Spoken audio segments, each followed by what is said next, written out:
Hey you guys, welcome back to my channel. It's your girl Rose of Jericho, or the Jericho Rose. Today I want to talk to you about a brand new trend that is emerging or gaining more popularity within the mental wellness health space called emotional escape rooms. So it looks like more and more people are interested in creating safe spaces for their emotions and their shadow self exploration, which is cool. Is this type of self-care new? I don't really think so. I think we have a tendency to gravitate to places that make us feel safe when we need to take a moment, when we need to take a deep breath. Where we normally go to exhale is technically, in a way, a safe space. Y'all have a one space we seem to go to when things aren't really on the up and up. Now, I do think we all just realized how much more efficient and healthy it is to intentionally create and utilize a space that allows us to get through these emotions. You know, where it's like I am gonna feel this now. I'm going to explore this now in its totality. I'm gonna explore this now in its totality and get it out the way, and maybe come up with some new conclusions in this moment. Not take it back to, for instance, work, or take it back to the party. For instance, if you're at a party, sometimes we go to the bathroom and take a deep breath. I do that. So I'm gonna be honest, like having an emotional escape space or an escape room has really helped me a lot in terms of, you know, when I was learning to feel my emotions and understand what I was feeling, why I was feeling it, the triggers, the thoughts behind all of those. Having a safe space to do that really helped me grow, because automatically my brain goes into this thing where like, all right, after everything is over, this is the space. I can talk out loud, I can bitch out, I can yell. I'm sorry, I'm saying so many cuss words on this, sorry. I can yell, I can cry, I can talk to my invisible me and have a conversation with invisible me and be like, girl, look. Or mirror work. I think we're gonna talk about this in another video. It helps to be in the mirror and talk to my girl, me, my friend, me, my own best friend, and be like, hey girl, like this shit hard and things it's not given and I hate here, like, you know, and we both feel it and we cry. Me in the mirror, but I can do that in my safe space, in my emotional escape room. So I would like to give you guys some tips on how to discover what your safe space is, and as well as how to create that environment for you that rings true with your own personal vibe. Tip number 1, ask yourself which part of your home is the place you tend to migrate to the most when you feel difficult emotions. Where is it that you retreat and feel more at home, more alone with yourself, more vulnerable, where you can feel more honest? What place is that for you? If you're like me and most people, you probably said your bedroom. And this makes sense because, you know, whether you're living alone, whether you're living with roommates, it doesn't matter. Like, no one comes in your room unless you invite them. It's your safe space. You know, once you close that door, unless people got a really bad with boundaries, ain't nobody just busting in there and, you know, being in your grill. Whereas in other spaces, you might have to worry about that.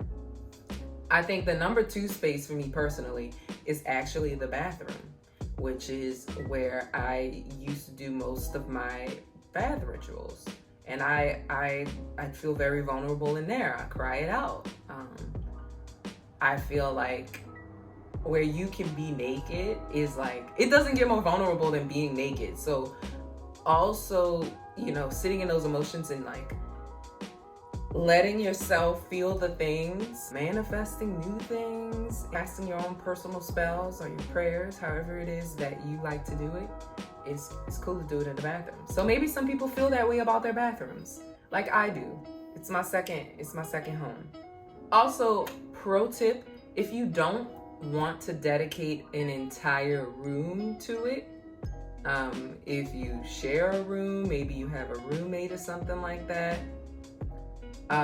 maybe dedicate an area for it. So when people know that you're in that area, you are not to be disturbed. Make it very clear. You gotta have strong boundaries for this. I ain't too great with boundaries. Well, no, I'm much better now. I'm still doing boundary work. But like, if you can dedicate like just a whole corner, maybe put up a little curtain in a corner if you're a crafty person, you go in there. I've even heard of people putting shrines in their closets. So that's not, too far off. I also know that some people like to sit in like a window sill, or maybe it's a study, the corner of a study or something, or like a book corner, like, I don't know. You know how they have those window sills that got like pillows on it? They'll put pillows there and it's decorative. That's also a thing, usually in a common area. Which brings me to my next point. Number 2, decide how accessible you're okay with your space being. If you are a very private person, you can go in the bathroom, but there might be time limits. If you're living with someone else, there might be timing issues. People got to go to the bathroom. Y'all share one bathroom, and your roommates. That's not very lucrative, or not lucrative. That's not very helpful to what you're trying to do. You don't want to put a time limit on feeling your emotions or having your moment in the bathroom, doing your manifesting and all of that. Because the moment your roommate go knock, knock, knock, you got to get out, or, it's going to cause some problems. That's not fun. If you're very private, you might want to consider just making it your bedroom. It just makes the most sense. Number 3. Point number 3. 3. Once you have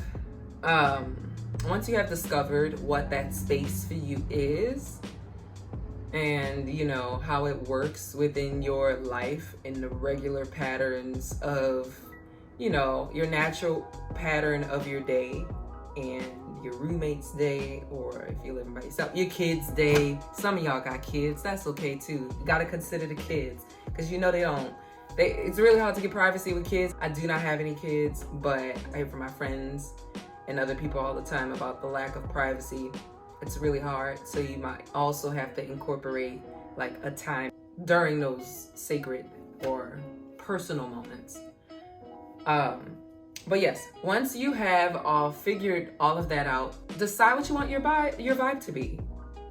Maybe you want it to be like a music room. Maybe you want it to have the vibe of a greenhouse. You want plants everywhere. That makes you feel good. Maybe you want giant crystals everywhere. Maybe you want the floor to be hard because it makes you feel grounded. Maybe you don't want any pillows. It's all about like what makes you feel at home and comfortable in the space. Maybe you like a lot of light. Maybe you don't. Maybe you have a walk-in closet and you want to put in like a section of the walk-in closet to reflect your mental dark, perhaps. Or maybe you want to add a lamp. Maybe you want to feel like a plush sex goddess in your room, and you can put things around to make you feel that and manifest that, and you feel your emotions through that. Maybe you're really connected to that sacral chakra and the root chakra, or I don't know. I'm just throwing some stuff out there. I'm a creative woman. That's what I do. It's a lot of ways you can do it.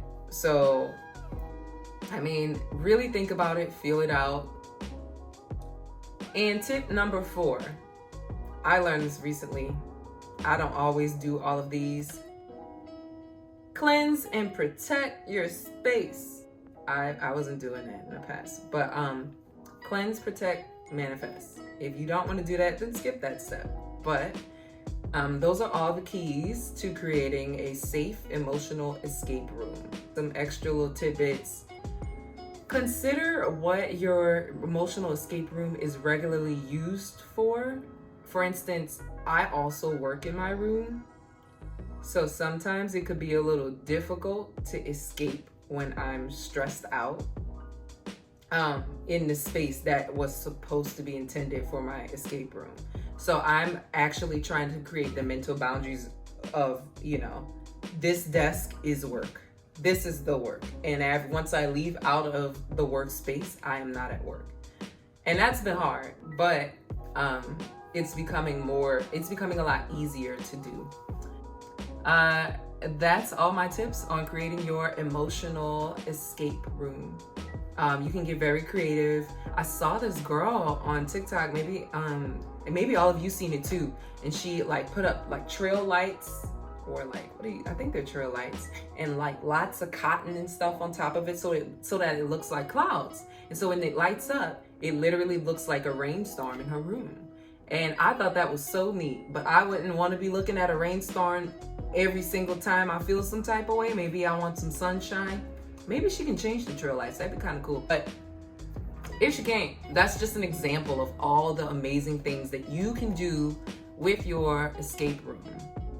I hope you enjoyed this video. Don't forget to like, comment, subscribe. Let me know your thoughts. Like I said, I want to meet you. I will be doing a giveaway soon. I think it'll be a good one. I'll give you more details at some point. Thank you for tuning in today. Don't forget, your finances in your hands. Look up your crypto, buy your crap coins, and be happy.